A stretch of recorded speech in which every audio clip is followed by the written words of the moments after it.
Ur c'haoler e gwerzh. C'hoant ho peus de brenan on enez en espar? Tolid ur zel neuze war ur gemenadenn embanne neus ket keizo. Kraoler keragan zo bet lakaet e gwerzh adare.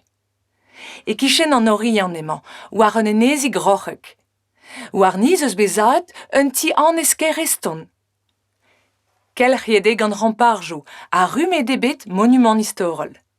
Don a ra an enez da vezañ ur c'hourenez pemañ ar mour en e zeire.